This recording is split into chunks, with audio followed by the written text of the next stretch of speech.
Hello everyone, welcome to Anagani commerce. Students, ఇవాళ class లో మనం ఫైనల్ అకౌంట్స్ అండి. Final accounts for trading concerns 10th problem.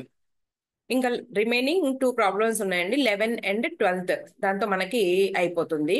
మనకు total గా ఈ ఫినాన్షియల్ స్టేట్మెంట్స్ వచ్చేటప్పటికి ఫస్ట్ ట్రేడింగ్ కన్సర్న్, తర్వాత ఎన్పిఓస్, తర్వాత ఇన్కంప్లీట్ రికార్డ్స్. ఎన్పిఓస్ కంప్లీట్ చేసేసామండి. మనకి ఇంకొక 1 or 2 వీడియోస్ తో ట్రేడింగ్ కన్సర్న్స్ ఫైనల్ అకౌంట్స్ కూడా అయిపోతాయండి. నెక్స్ట్ ఇన్కంప్లీట్ రికార్డ్స్ అనేది రన్ అవుతా ఉంటది. ఓకే స్టూడెంట్స్, స్క్రీన్ షేర్ చేస్తున్నా అండి. Problem number 10.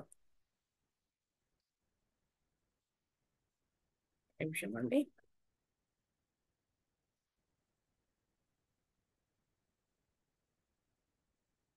Okay, 10th problem. ఇంకా 11, 12 మిగిలినాయి మనకి. Page number 193. Okay, page number 193, problem number 10. ఏం అడిగారంటే చూద్దాం. From the following particulars prepare a final accounts of X and Y అంటండి. ఎక్స్ అండ్ వై అంటే partnership firm కి మనని trading and P and L and balance sheet వేసేసి చేయమంటున్నారు. పార్ట్నర్షిప్ ఫామ్ అనగానే మనకి ఏం గుర్తు రావాలి అంటే, మామూలుగానే యాజ్ యూజువల్ ట్రేడింగ్ అకౌంట్ రాస్తామండి మనం. ట్రేడింగ్ అకౌంట్ అలాగే పిఎండ్ఎల్ అకౌంట్ రాస్తాము. తర్వాత అయితే పిఎండ్ఎల్ అకౌంట్ లో వచ్చిన ప్రాఫిట్ అయితే ఉందో అది నెట్ ప్రాఫిట్ అనకుండా మనం ఏమంటాం, దాన్ని మళ్ళీ ట్రాన్స్ఫర్ చేస్తామండి. ఎక్కడికి అంటే profit and P&L appropriation account కి ట్రాన్స్ఫర్ చేస్తాం. అప్రోప్రియేషన్ అకౌంట్ కి ఎందుకు అంటే, ఇక్కడ సోల్ ప్రొప్రైటర్షిప్ ఆఫ్ ఫామ్ లో ఎలా జరుగుతుంది అంటే, ఒక పార్ట్నరే ఉంటాడు కాబట్టి ఆ వచ్చిన నెట్ ప్రాఫిట్ ని క్యాపిటల్ అకౌంట్ కి ట్రాన్స్ఫర్ చేసేస్తాం, తెలిసిందే. కానీ ఇక్కడ పార్ట్నర్స్ ఉంటారు కాబట్టి వచ్చిన ప్రాఫిట్ నుంచి మళ్ళీ పార్ట్నర్స్ కొంతమంది రెమ్యూనరేషన్ తీసుకోవాల్సి ఉంటదండి, అంటే శాలరీ తీసుకోవాల్సి ఉంటది. కొంతమంది కమిషన్ ఇవ్వాల్సి ఉంటుంది పార్ట్నర్స్ కి. లేదంటే ఒక్కోసారి ఇంట్రెస్ట్ ఆన్ డ్రాయింగ్స్ ఉంటాయి, లేదా ఇంట్రెస్ట్ ఆన్ శాలరీస్ ఉంటుంది, ఇంట్రెస్ట్ ఆన్ లోన్ ఉంటుంది. ఇవన్నిటినీ కూడా వచ్చిన ప్రాఫిట్స్ లో నుంచి తగ్గిస్తారు. అంటే తీసేస్తారు. తీసేసిన తర్వాత మళ్ళీ ఒక్కొక్కసారి రిజర్వ్ ఫండ్ ఉంటదండి. ఆ రిజర్వ్ ఫండ్ కూడా ట్రాన్స్ఫర్ చేసిన తర్వాత వచ్చిన అమౌంట్ ని వీళ్ళు డిస్ట్రిబ్యూట్ చేసుకుంటారు అనమాట. సో మనకు వచ్చిన ప్రాఫిట్ ఏదైతే ఉందో దాని తర్వాత మనం ఎక్కడికి వెళ్ళాలి, పిఎండ్ఎల్ అప్రోప్రియేషన్ అకౌంట్ కి వెళ్ళి పార్ట్నర్స్ వాళ్ళకి ఏమైనా అడ్జస్ట్మెంట్స్ ఉంటే కనుక వాళ్ళ క్యాపిటల్స్ కి అడ్జస్ట్ చేయాలండి. ఈ ప్రాఫిట్స్ నుంచి వచ్చేటటువంటి వాళ్ళకి వెళ్ళే సాలరీస్ కానివ్వండి, ఇంట్రెస్ట్ ఆన్ డ్రాయింగ్స్ కానివ్వండి, లేదా ఇంట్రెస్ట్ ఆన్ డ్రాయింగ్ అంటేనేమో ఫర్మ్ పార్ట్నర్స్ కి ఛార్జ్ చేస్తుంది. ఇంట్రెస్ట్ ఆన్ క్యాపిటల్ అయితేనేమో పార్ట్నర్స్ సంస్థ నుంచి సంస్థకి ఛార్జ్ చేస్తారనమాట. అది ఇవన్నీ కూడా అంటే ఇంట్రెస్ట్ ఆన్ డ్రాయింగ్స్ అంటే పార్ట్నర్స్ ఇస్తున్న డ్రాయింగ్స్ మీద ఫర్మ్ పార్ట్నర్స్ కి ఛార్జ్ చేస్తుంది కాబట్టి ఫర్మ్ కి అది ఇన్కమ్ గా చూపిస్తాము. అదే మనకి ఇంట్రెస్ట్ ఆన్ క్యాపిటల్ ఏమో ఫర్మే పే చేయాల్సి ఉంటది కాబట్టి దాన్ని మనం ఎక్స్పెన్స్ గా చూపిస్తాం అనమాట. ఓకే, అలాగే శాలరీస్ కానివ్వండి, ఇంకా కమిషన్ కానివ్వండి, ఇవన్నీ కూడా పార్ట్నర్స్ అకౌంట్ నుంచి మనం తగ్గిస్తాం జరుగుతుందండి. ఇంట్రెస్ట్ ఆన్ డ్రాయింగ్స్ ఒకటే మన ఫామ్ కి అమౌంట్ రిసీవ్ చేసుకుంటుంది. ఓకేనా. అలాగే డ్రాయింగ్స్ ఇవన్నీ కూడా ఏంటి అంటే, ఫస్ట్ మనం పిఎండ్ఎల్ అప్రోప్రియేషన్ అకౌంట్ వేసేసి వాళ్ళకి అడ్జస్ట్ చేసిన తర్వాత, అంటే వాళ్ళ క్యాపిటల్ అకౌంట్స్ అడ్జస్ట్ చేసిన తర్వాత మళ్ళీ క్యాపిటల్ అకౌంట్స్ వేయాలి వాళ్ళకి. మనం మామూలుగా సోల్ ప్రొప్రైటర్షిప్ ఆఫ్ ఆర్గనైజేషన్ ఏం జరుగుతుంది అంటే, డైరెక్ట్ గా క్యాపిటల్ కట్ చేసి చేస్తాం. ఇక్కడ ఏం చేస్తున్నాము, మళ్ళీ పార్ట్నర్స్ క్యాపిటల్ అకౌంట్ వేసి పార్ట్నర్స్ క్యాపిటల్ అకౌంట్ ద్వారా ఆ, ఈ ఏవైతే ఈ చేంజెస్ ఉన్నాయో వాటిని అడ్జస్ట్ చేసేసి నెక్స్ట్ బ్యాలెన్స్ షీట్ వేస్తాం అనమాట. అంటే వాళ్ళ ఒరిజినల్ క్యాపిటల్ అప్పుడు వస్తుంది. ఇది చూద్దాం ఒక్కొక్క పాయింట్. మనకి ఇచ్చిన ఇన్ఫర్మేషన్ ఇదండి. సేల్స్ ఇచ్చేసారండి. మనం ట్రేడింగ్ అకౌంట్ లో సేల్స్ రాసుకుంటాం కదా, credit side sales 8,20,000. Opening stock తెలుసు, ఎక్కడ రాసుకుంటామండి, ట్రేడింగ్ అకౌంట్ లో డెబిట్ సైడ్. లోన్ డెటార్ అంటే మీనింగ్ ఏంటి అంటే, ఫర్మ్ కే లోన్ రావాల్సి ఉందన్నమాట. సో ఫర్మ్ నుంచి తీసుకున్నారండి బయట వ్యక్తులు. సో అసెట్ లో రాసుకుంటాం మనం. వేజెస్ తెలుసు అండి మీకు పాయింట్. క్యారేజ్ ఇన్వర్డ్ తెలుసు, ల్యాండ్ ఏం చేయాలో తెలుసు, పర్చేజెస్ తెలుసు. ఇంట్రెస్ట్ క్రెడిట్ బ్యాలెన్స్ అంటే మనం ఎక్కడ రాస్తామంటే P and L account. Interest on capital కాదు, ఇది జనరల్ ఇంట్రెస్ట్. పిఎండ్ఎల్ అకౌంట్ లో మనకు తెలుసు కదండి, క్రెడిట్ సైడ్ రాస్తాము. సాలరీస్ తెలుసు అండి, carriage outward. P&L account credit side రాస్తాం మనం. నెక్స్ట్ రిటర్న్స్ ఇన్వర్డ్ తెలుసు కదండి, రిటర్న్స్ ఇన్వర్డ్ డిడక్ట్ చేయాలి. ఎక్కడ నుంచి, డిడక్ట్ ఫ్రమ్ సేల్స్ నుంచి డిడక్ట్ చేస్తాం. Next furniture. తర్వాత డ్రాయింగ్స్ అండి, ఎక్స్ వై డ్రాయింగ్స్, రైట్. దీనిని మాత్రం మనం ఏంటి అంటే పార్ట్నర్స్ క్యాపిటల్ అకౌంట్స్ నుంచి మనం పిఎండ్ఎల్ అప్రాప్రియేషన్ అకౌంట్ లోనేమో ఇంట్రెస్ట్ ఆన్ డ్రాయింగ్స్ ఏమైనా చూస్తామండి. ఓకేనా. పార్ట్నర్స్ క్యాపిటల్ అకౌంట్స్ ఏవైనా ఉంటే కదా, అంతే కదా, మనం క్యాపిటల్ నుంచి డిడక్ట్ చేయట్లా. సోల్ ప్రొప్రైటర్షిప్ ఆఫ్ ఆర్గనైజేషన్ ఇక్కడే పార్ట్నర్స్ క్యాపిటల్ అకౌంట్ నుంచి అంటే క్యాపిటల్ అకౌంట్ వేసిన తర్వాత ఈ రెండింటిని కూడా డిడక్ట్ చేస్తాము. ఓకే, ఏదైనా అదే కాదు. పార్ట్నర్స్ క్యాపిటల్ అకౌంట్ ఓపెన్ చేసేసి మనం దాన్ని తగ్గించి చూపిస్తాము. తర్వాత క్యాష్ 3000 రూపీస్, ఇది మామూలు మనకి point. Returns outward, purchases returns, ఇవి పర్చేజెస్ రిటర్న్స్. తర్వాత ట్రేడ్ చార్జెస్ ఉంది, ఇది మనకి ట్రేడింగ్ అకౌంట్ కాదండి, పిఎండ్ఎల్ అకౌంట్. తర్వాత క్యాపిటల్స్ అండి, ఎక్స్ వై క్యాపిటల్స్. ఓకే, మనకి ఇన్ఫర్మేషన్ ఇచ్చారు అంతే. ఇది డెబిట్ సైడ్, ఇదిగోండి మనకి ఇది మనకు మనకి ఇచ్చినప్పుడు ఏం చేస్తాం మనము, డెబిట్ సైడ్ మ్యాటర్ అంటే ట్రయల్ బ్యాలెన్స్ ఇది డెబిట్ సైడ్, అలాగే ఇవి క్రెడిట్ బ్యాలెన్స్ అలా కాదు. మనకి ఎలా ఇచ్చారు మనకి, ఒకసారి చూడండి పాయింట్స్ అన్ని కూడా. మనకి డెబిట్ క్రెడిట్ అనేం కాదండి, ఇదిగోండి సేల్స్ ఇక్కడ లేవా. సో మనకి నార్మల్గా ఇచ్చేసారు పాయింట్స్ అంతే, అదొకటి గుర్తుపెట్టుకోండి. అందుకే కదా క్లియర్ గా లోన్ అనేసి మళ్ళీ ఇలా చెప్పింది. ఇదిగో యాక్చువల్ గా అయితేనేమో మనకి డెబిట్ బ్యాలెన్సెస్ క్రెడిట్ బ్యాలెన్సెస్ అంటే ఇక్కడ చెప్పేవాళ్ళు చెప్పలేదు కదండి, ఎలా అంటే అలా ఉన్నాయి మనకి. అందుకనే క్లియర్ గా ఇంట్రెస్ట్ క్రెడిట్ బ్యాలెన్స్ అని చూపిస్తున్నారు అనమాట. ఓకే, రైట్, నార్మల్ గా ఇచ్చేసారు. అడిషనల్ ఇన్ఫర్మేషన్ చూద్దాం. క్లోజింగ్ స్టాక్ అమౌంటెడ్ 1,20,000 రూపీస్, మనకు తెలుసు ఏం చేయాలో, నార్మల్ అయి పాయింట్. నెక్స్ట్ ప్రొవైడ్, ఇక్కడ నుంచి వచ్చినాయండి మనకి points. Provide interest on drawings, right, interest on drawings. P&L appropriation కి ఇక్కడ వెళ్ళిపోతాం. పిఎండ్ఎల్ అకౌంట్ కాదండి, పిఎండ్ఎల్ అప్రాప్రియేషన్ అకౌంట్. పిఎండ్ఎల్ లో వచ్చిన ప్రాఫిట్ నుంచి అడ్జస్ట్ చేస్తాం, ఇవన్నీ అప్రాప్రియేషన్ అకౌంట్ కి వెళ్తుంది. పిఎండ్ఎల్ అప్రాప్రియేషన్ ఎప్పుడైనా గుర్తుపెట్టుకోండి. సోల్ ప్రొప్రైటర్షిప్ లోనేమో వచ్చినటువంటి ప్రాఫిట్ క్యాపిటల్ అకౌంట్ డైరెక్ట్ గా కలిపేస్తాము. ఎందుకంటే వాడు ఒక్కడే ఉన్నాడు కాబట్టి, దాంట్లో శాలరీ తీసుకోనియండి, కమిషన్ తీసుకోనియండి, ఏదైనా కానీ వాడిదే మొత్తం. ఇక్కడ మాత్రం అలా కాదు. మనకి పార్ట్నర్స్ ఉంటారు కదా, మోర్ దాన్ వన్ ఉంటారు కాబట్టి వాళ్ళ పార్ట్నర్స్ కి డిస్ట్రిబ్యూట్ ఏది కమిషన్ ఇవన్నీ కూడా అడ్జస్ట్ చేసి ఉంటే కనుక, ఒకవేళ ఇవన్నీ కూడా వాళ్ళకి ఇచ్చిన తర్వాత అంటే ప్రాఫిట్స్ లో నుంచి వాళ్ళకి ఇచ్చిన తర్వాత వచ్చినటువంటి ప్రాఫిట్స్ ని వీళ్ళు డిస్ట్రిబ్యూట్ చేసుకుంటారు. అందుకని పిఎండ్ఎల్ అప్రాప్రియేషన్ అకౌంట్ కి వెళ్తాం అనమాట. ఇది ఎప్పుడు, పిఎండ్ఎల్ అకౌంట్ వేసిన తర్వాత. ఇదిగోండి provide interest on drawings and on and average 6 months అంటే 6/12 వేసుకుంటాము. Okay, and interest on capital. Okay, అంటే 6% ఏమో ఇంట్రెస్ట్ ఆన్ డ్రాయింగ్స్ అండి, ఇంట్రెస్ట్ ఆన్ క్యాపిటల్ ఏమో 4%, డ్రాయింగ్స్ మాత్రం 6/12 months కి తీసుకోమంటున్నారు యావరేజ్ నా. ఓకే, ఇది ఫుల్ ఇయర్ తీసుకుంటాం. తర్వాత Y is to get a salary of 400 rupees, P and L appropriation account లో పర్ మంత్ 400 అంటే 4 x 12 అంటే 4,800 రూపీస్ ని మనం వచ్చినటువంటి నెట్ ప్రాఫిట్ లో నుంచి పిఎండ్ఎల్ అప్రోప్రియేషన్ అకౌంట్ నుంచి అడ్జస్ట్ చేసుకుంటాము. Next X is to get a commission 2% on gross sale. Gross sale ఉంది కదండి మనకి సమ్లో, ఎక్కడ ఉంది గ్రాస్ సేల్, ఇదిగోండి గ్రాస్ సేల్ ఉన్నాయి కదా. ఫస్ట్ పాయింట్ సేల్స్ మీద 8,20,000 రూపీస్ అండి. 8,20,000 రూపీస్ మీద 2% ఆఫ్ 8,20,000. గ్రాస్ సేల్ అంటే నీకు రిటర్న్ ఇన్వార్డ్ తీసివేయక ముందు ఉన్న అమౌంట్ అనమాట. Next 50% of the profit is to be transferred to reserve fund. ఇవన్నీ కూడా అడ్జస్ట్ చేసిన తర్వాత ఏవన్నీ, ఇదిగోండి ఈ interest on drawings, P&L appropriation account open చేసి ఈ రెండింటిని, తర్వాత ఈ శాలరీని, ఇవన్నీ అడ్జస్ట్ చేసిన తర్వాత ఉన్నటువంటి ఈ 2% కమిషన్ ఇవన్నీ కూడా అయిపోయిన తర్వాత ఉన్న ఏదైతే ప్రాఫిట్ ఉందో దానిలో 50% రిజర్వ్ ఫండ్ కి ట్రాన్స్ఫర్ చేయాలి. ఆ రిజర్వ్ ఫండ్ కి ట్రాన్స్ఫర్ చేసిన తర్వాత వచ్చిన అమౌంట్ ని మాత్రమే పార్ట్నర్స్ డిస్ట్రిబ్యూట్ చేసుకుంటారు, అంతే. నెక్స్ట్ డిప్రిసియేషన్ ఆన్ ఫర్నిచర్, దీన్ని ఎక్కడ వేస్తారండి, ఇది పిఎండ్ఎల్ అకౌంట్ లో వేస్తాము. ఫర్నిచర్ మీద పిఎండ్ఎల్ అకౌంట్ లో తెలిసిందే కదండి, డెబిట్ సైడ్ రాస్తాము, బ్యాలెన్స్ షీట్ లోనే ఫర్నిచర్ నుంచి తీసేసి లెస్ చేసి ఇస్తాం, అంతే. ఓకేనా, ఒక్కొక్క పాయింట్ నేను ఎక్స్ప్లెయిన్ చేసుకుంటూ వెళ్ళిపోతానండి. ట్రేడింగ్ అండ్ పిఎండ్ఎల్ అకౌంట్ తర్వాత మీకు పిఎండ్ఎల్ అప్రాప్రియేషన్ అకౌంట్ అయితే నేను పక్కన ఓపెన్ చేసి చూపిస్తాను అకౌంట్.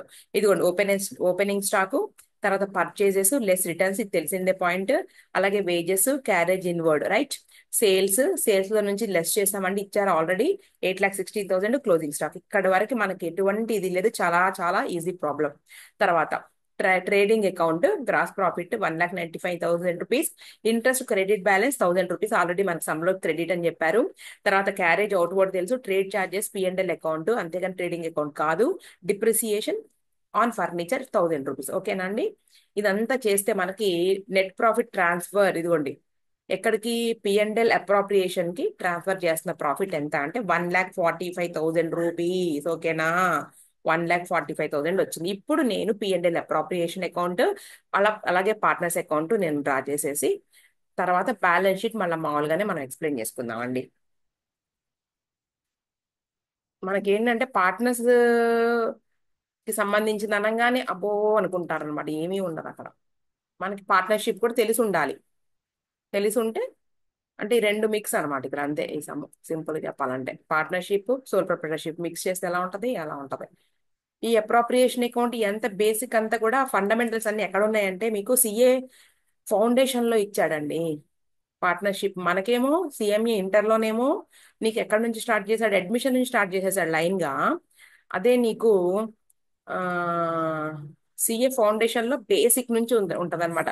వాళ్ళ ప్రాఫిట్ దగ్గర నుంచి అసలు ఏం చేస్తారు, ప్రాఫిట్ ని ఎలా డిస్ట్రిబ్యూట్ చేసుకుంటారు అది. ఓకే. ఇదేంటి, పార్ట్నర్స్ క్యాపిటల్ అకౌంట్స్ వచ్చిన ప్రాఫిట్స్ ని పార్ట్నర్స్ క్యాపిటల్ అకౌంట్ కి అడ్జస్ట్ చేయాలి. Capital accounts, right. ఇది వచ్చేటప్పటికి ఏంటండి, P&L అప్రాప్రియేషన్ అకౌంట్. ఇలాంటివి ఇస్తారు సిఎంఏ, ఎందుకు ఇవ్వకూడదు చక్కగా. P&L appropriation.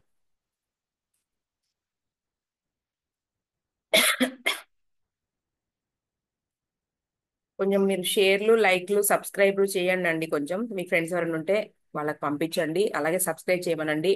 కొంచెం మన ఛానల్ ఇంక్రీజ్, గ్రోత్ బాగుంటుందిగా. ఇంక్రీజ్ అయితే నాకు ఇంట్రెస్ట్ వస్తుంది కదండి.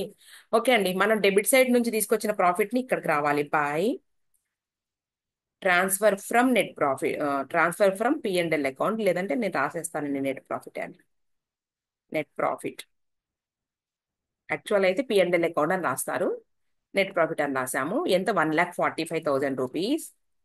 దీంట్లో నుంచి మనం ఏం చేస్తాము అంటే సంస్థ ఛార్జ్ చేస్తండి. సంస్థకి రావాలి ఏంటి అంటే ఇంట్రెస్ట్ ఆన్ డ్రాయింగ్స్. మనం ఇందాక చూసాం కదండి, అందుకే నేను రాసేస్తున్నాను. ఇంట్రెస్ట్ ఆన్ డ్రాయింగ్స్ అనే పాయింట్ ఉంది. ఒకటి ఎక్స్ క్యాపిటల్, రెండవది వై క్యాపిటల్ అకౌంట్ ఎంత చూద్దాం.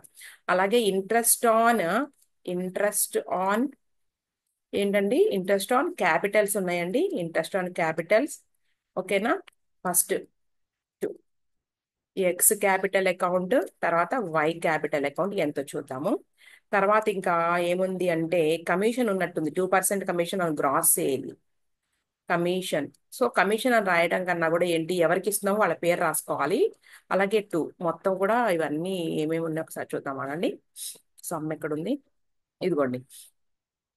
Why is get a salary 400 per month. ఓకేనా. వైకేమో శాలరీ, ఎక్స్కేమో మనం gross sales. So Y capital account, X capital account.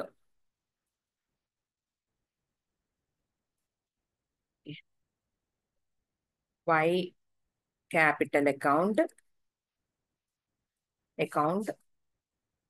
అలాగే ఎక్స్ క్యాపిటల్ అకౌంట్ మనం బ్రాకెట్ లో రాద్దామండి. ఏంటేంటో వీళ్ళది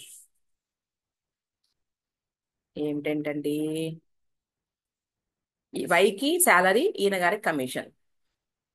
వైకి శాలరీ, ఈయనకి కమిషన్. ఓకే. తర్వాత రిజర్వ్ ఫండ్, లాస్ట్కి రిజర్వ్ ఫండ్.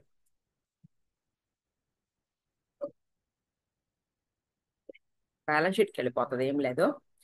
ఓకే. వచ్చిన 1,45,000 ముందు ఇంట్రెస్ట్ ఆన్ డ్రాయింగ్స్ చేద్దాం అనుకుంటున్నా నేను. ఇంట్రెస్ట్ ఆన్ డ్రాయింగ్స్ ఇక్కడే క్యాల్కులేట్ చేసేద్దాం, మనకి ప్లేస్ ఉంది కదా. ఇంట్రెస్ట్ ఆన్ డ్రాయింగ్స్ 1,45,000 లో నుంచి ఫస్ట్ అది చూస్తాము. ప్రొవైడ్ ఇంట్రెస్ట్ ఆన్ డ్రాయింగ్స్, ముందు నీకు డ్రాయింగ్స్ తెలియాలి. డ్రాయింగ్స్ ఎంతెంత ఉన్నాయి చూడండి. ఇదిగోండి డ్రాయింగ్స్ ఇచ్చారు కదా నీకు. 12,000, 10,000 దీని మీద క్యాల్కులేట్ చేయాలి. ఓకే. 12,000 ఇంటూ 6 months కి, ఇదిగోండి 6 months, 6/12 ఇంటూ 6%, 6/100. అలాగే ఇంకొక ఆయనకి 10,000 ఇంటూ 6/12 ఇంటూ 6/100. ఓకే. ఇదేంటి అంటే ఇంట్రెస్ట్ ఆన్ డ్రాయింగ్స్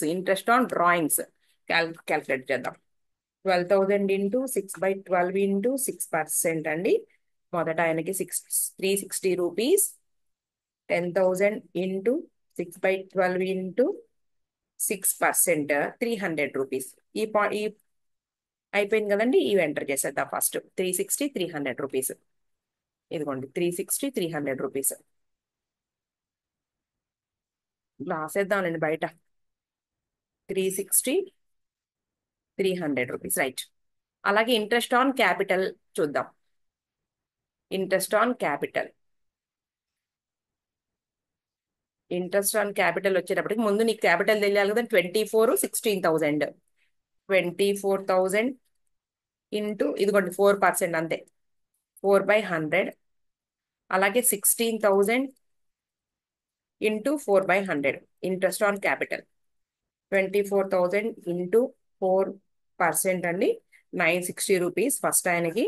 తర్వాత 16,000 ఇంటూ 4%, 640, 960, 640, 960, 640 అండి. ఇదిగోండి 960, 640 rupees, right. Next Y's capital account salary అటండి. ఎలా ఇస్తున్నారంట శాలరీ చూద్దాం. ఇదిగోండి వై గెట్, ఇదిగోండి third point, Y is to get a salary of 4 months అంటే 400 per month. 4 into 12, 4,800 rupees. 4,800 rupees తెలిసిందే కదా. నెక్స్ట్ గ్రాస్ సేల్ మీద కమిషన్ అంటండి. నెక్స్ట్ ఎక్స్ కి ఇదిగోండి గ్రాస్ సేల్ మీద కమిషన్ 2% అంటే నీకు గ్రాస్ సేల్ తెలియాలి కదా.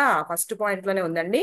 ఇదిగోండి 8,20,000 రూపీస్, 8,20,000 రూపీస్ ఇంటూ 2%, 8,20,000 ఇంటూ 2% చేద్దాము. 8,20,000 ఇంటూ 2% అండి, 16,400 రూపీస్. 16,400 రూపీస్ అండి ఇది. ఇవల్ల కూడా ముందు లెస్ చేస్తే వచ్చిన అమౌంట్ లో 50% రిజర్వ్ ఫండ్, అవునా? 50% అనమాట రిజర్వ్ ఫండ్ ఆఫ్ ప్రాఫిట్స్. ఇవన్నీ అయిపోయిన తర్వాత అండి, ముందు కాదు. సో కొంచెం కిందకి ఇద్దాం, మళ్ళీ ప్రాఫిట్స్ డిస్ట్రిబ్యూట్ చేయాలి వాళ్ళిద్దరికి, రైట్. ఇది 1,45,000, 1,45,000, 1,45,000 plus 360 plus 300 rupees is equal to 1,45,660, 1,45,660 rupees, 1,45,660 rupees అండి. Minus 960 minus 640 minus 4,800 minus 16,400 rupees is equal to 1,22,860 వచ్చిందండి. మనం ఇక్కడ పక్కకు వచ్చేద్దాము. 1,22,860 రూపీస్. 50% ఏమన్నారు అంటే నీకు రిజర్వ్ ఫండ్ అన్నారు. సో ఇంటూ 50% అంటే సగం అనమాట. సో 61,430కి రిజర్వ్ ఫండ్ ట్రాన్స్ఫర్ చేస్తున్నాము. ఇక్కడ ఇలా రాద్దామా, మనకు కన్ఫ్యూజన్ లేకుండా ఉండాలంటే. ఇదిగోండి ఒక్క నిమిషం. 1,22,860, 50%, 50%, ఒక్క నిమిషం, 50% ఆఫ్ 1,22,000 ఎంతండి? సరిపోయింది ఎక్కడికి మళ్ళీ.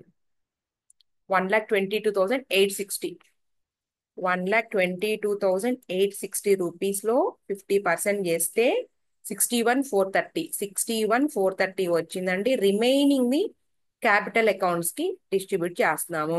ఎవరు? ఇదిగోండి capital accounts X Y, right, సమానంగా అన్నట్టున్నారు అంతేగా. 30,000 ఇక్కడ రాద్దామా.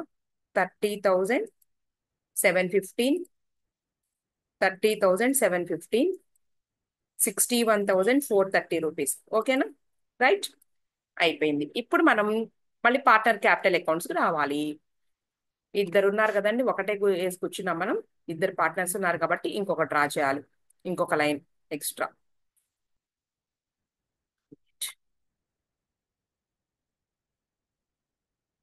ఓకే, అలాగే ఈయన గారికి కూడా. Okay, right. Partners capital accounts లో ఎక్స్వై, ఎక్స్వై మనకు తెలిసేగా, పార్ట్నర్షిప్ చేశాం కదండి నిన్నటి దాకా. బై బ్యాలెన్స్ బ్రాడ్ డౌన్, వాళ్ళ క్యాపిటల్స్ ఎంత రాసుకోండి. 24,000 ఒకటికి, 16,000 ఒకళ్ళకి, 24,000 రూపీస్, 16,000. వెంటనే వాళ్ళ డ్రాయింగ్స్ కూడా రాసుకోవాలి. Debit side 2 drawings, two drawings నాకైతే గుర్తులేవు, చూద్దాం సమ్లో. డ్రాయింగ్స్ ఇదిగోండి, వాళ్ళ డ్రాయింగ్స్ ఎక్కడ ఉన్నాయి, ఇదిగోండి 12,000 ఇక్కడ, 12, 10 ఇదిగోండి, 12,000, 10,000 rupees, 12,000, 10,000 rupees. Next interest on drawings. Interest on drawings అంటే ఎక్కడ నుంచి తెస్తున్నాం అండి, P&L అప్రాప్రియేషన్ నుంచి తెస్తున్నాం ఇంట్రెస్ట్. ఓకే, ఇక్కడ ఉన్నాయి కదా పైన, వాళ్ళ క్యాపిటల్ అకౌంట్స్ కి కదా ట్రాన్స్ఫర్ చేస్తాం, అవన్నీ తీసుకురావాలి ఇక్కడికి, ఏవైతే చేసావో అవన్నీ. ఇదిగోండి 360 రూపీస్, 300 రూపీస్. ఇంకేమేం చేసామండి, ఇదిగోండి ఇంట్రెస్ట్ ఆన్ క్యాపిటల్, శాలరీ, ఇవన్నీ కూడాను. రిజర్వ్ ఫండ్ అయితే వద్దు, ఎవరైనా అడ్మిషన్ కానీ రిటైర్మెంట్ అవుతుంటే అప్పుడు మనం ఆ బ్యాలెన్స్ షీట్ నుంచి తీసుకొచ్చి అప్పుడు చేస్తాం, ఇప్పుడు కాదు. బై పార్ట్ మన P&L అప్రాప్రియేషన్ అకౌంట్ నుంచి వస్తుంది కాబట్టి దీన్ని P&L అప్రాప్రియేషన్. అప్రాప్రియేషన్ ఏంటండి ఇది, ఇంట్రెస్ట్ ఆన్ క్యాపిటల్స్ 960, 640, 960, 640. నెక్స్ట్ ఏం లేదు, combined of partnership and sole proprietorship, అంతే. మనం ఫైనల్ అకౌంట్స్ చేస్తున్నాం కదండి, అంతే. తర్వాత P&L అకౌంట్ శాలరీ కదా, P&L అప్రాప్రియేషన్ శాలరీనా,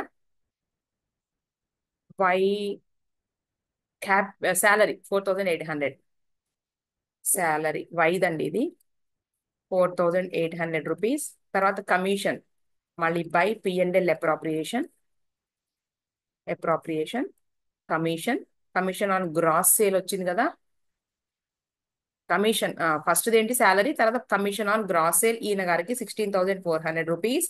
ఇంకా అంతేగా, ఇక ప్రాఫిట్ ఉంది కదండి, ఆ ప్రాఫిట్ యాడ్ చేసేస్తే అయిపోతుంది. ప్రాఫిట్ ఇదిగోండి లాస్ట్ పాయింట్ 30,715, ఇదిగోండి 30,000 సారీ, 30,715, అలాగే 30,715. నేను ఏం చెప్తున్నాను, రిజర్వ్ ఫండ్ తీసుకురావద్దు. మీరు అంటారే మేడం నిన్నటిదాకా చేశాం కదండి, పార్ట్నర్షిప్ లో చెప్పారు కదమండి రిజర్వ్ ఫండ్ తెమ్మని. ఎప్పుడు నేను చెప్పింది ఇది, మనం ఏంటి ఫస్ట్ లో వాళ్ళు వచ్చిన ప్రాఫిట్ ని డిస్ట్రిబ్యూట్ చేసుకుంటున్నారు. రిజర్వ్ ఫండ్ ఎప్పుడు, అడ్మిషన్ ఆర్ రిటైర్మెంట్, డెత్ లో ఈ పార్ట్నర్ వెళ్ళిపోతాడు కదా, లేదంటే కొత్త పార్ట్నర్ వస్తాడు కాబట్టి అప్పుడు మనం రీవాల్యుయేషన్ అకౌంట్ వేసుకుని ఆ రిజర్వ్ ఫండ్ ఏమైనా అన్డిస్ట్రిబ్యూటెడ్ ప్రాఫిట్స్ ఇవన్నీ కూడా మనం ట్రాన్స్ఫర్ చేస్తాము. ఓకే, P&L అప్రాప్రియేషన్ ఏంటి అంటే ప్రాఫిట్. అయిపోయిందండి సమ్. ఇక దీంట్లో ఎంత అయితే వచ్చిందో దానిని పార్ట్నర్స్ క్యాపిటల్ అకౌంట్స్ కి మనం బ్యాలెన్స్ షీట్ లో తీసుకోవాలి. 24,000 plus 960 plus 16,400 rupees plus 13,715 is equal to 72,075 అండి. ఫస్ట్ వడ్డీ 72,075 minus 12,360 rupees is equal to 59,715.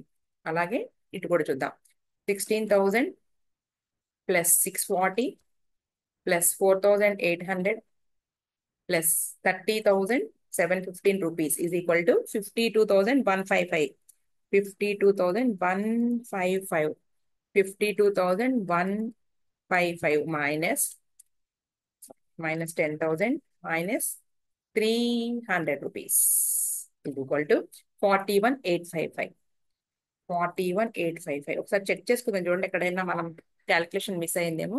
ముందైతే రాసేద్దాం, టు బ్యాలెన్స్ క్యారీ డౌన్, మళ్ళీ ఇటు సైడ్కి 52,715, 41,855 బై బ్యాలెన్స్ బ్రాడ్ డౌన్. అంటే ఇప్పుడు బ్యాలెన్స్ షీట్కి వెళ్ళిపోతాయి, balance broad down, right. Balance షీట్కి వెళ్ళిపోతున్నామండి. ఇక ఇంతే, ఇక క్యాపిటల్ అకౌంట్స్ ఇదిగోండి సమ్ ఇలా ఉంటుంది. ఇదిగోండి profit and loss appropriation account 61,430, వీళ్ళిద్దరికి ఇలా డిస్ట్రిబ్యూట్ చేసాము. తర్వాత పార్ట్నర్స్ క్యాపిటల్ అకౌంట్ లో ఇదిగోండి రైట్, శాలరీ ఇది 59,715, 41,855. ఓకే, ఇదిగోండి ఈ రెండు అమౌంట్స్, రైట్. దీంతో మనం ఎక్కడికి వస్తామండి, బ్యాలెన్స్ షీట్ తెలిసిందేగా. బ్యాలెన్స్ షీట్ ల్యాండ్ ఫర్నిచర్ లో డిప్రిసియేషన్ లెస్ చేస్తే ఇది, లోను డెబిట్ బ్యాలెన్స్ 20 అంటే ఫామ్కే రావాల్సి ఉంది. Closing stock cash. Capital accounts X Y. ఇదిగోండి X capital account, Y capital account ఇంత. రిజర్వ్ ఫండ్ ఇక్కడ రాయాలి బ్యాలెన్స్ షీట్ లో. ఇదిగోండి 1,63,000, 1,63,000. ఇలా ఉన్నటువంటి బ్యాలెన్స్ షీట్ నుంచి మనం ఏం చేస్తాము, ఎవరైనా ఇప్పుడు ఎక్స్ వెళ్ళిపోయాడు అన్నారు, లేదా ఎక్స్ ఇంకొకడు జెడ్ అడ్మిట్ అయ్యాడు అన్నారు. అప్పుడు దీని నుంచి ఇవన్నీ కూడా రీవాల్యుయేషన్ అకౌంట్, ల్యాండ్ అప్రిసియేట్ అయ్యిందనో లేదా ఫర్నిచర్ డిప్రిసియేట్ అయ్యిందనో మళ్ళీ చెప్తారు. అప్పుడు మనం ఏంటంటే రీవాల్యుయేషన్ అకౌంట్ వేసుకుని ఈ రిజర్వ్ ఫండ్ తర్వాత అప్వర్డ్ వాల్యుయేషన్, డౌన్వర్డ్ వాల్యుయేషన్ చేసుకుని ఆ కొత్త అడ్మిట్ అయ్యేటటువంటి పార్ట్నర్ వచ్చేటప్పటికే వీళ్ళు డిస్ట్రిబ్యూట్ చేసుకుంటారు వచ్చిన ప్రాఫిట్ అలా అనమాట. ఓకేనా. ఇప్పుడు మనకి ఇంకా ఏం మిగిలినాయి, 11th ప్రాబ్లం ఒకటి మిగిలిందండి. 11th, next 12th problem. ఓ 11th ప్రాబ్లం సుదీర్ఘమైన సంలా ఉంది, చాలా ఉంది. నెక్స్ట్ 12th ప్రాబ్లం నార్మల్ గానే ఉన్నట్టు ఉన్నాయి. ఓకే, సరే అండి, క్లోజ్ చేసేస్తున్నాను. ఈ రెండు ప్రాబ్లమ్స్ కూడా ఒక వీడియోలో చెప్పడానికి ట్రై చేద్దాం, కంప్లీట్ చేసేద్దాం అనమాట.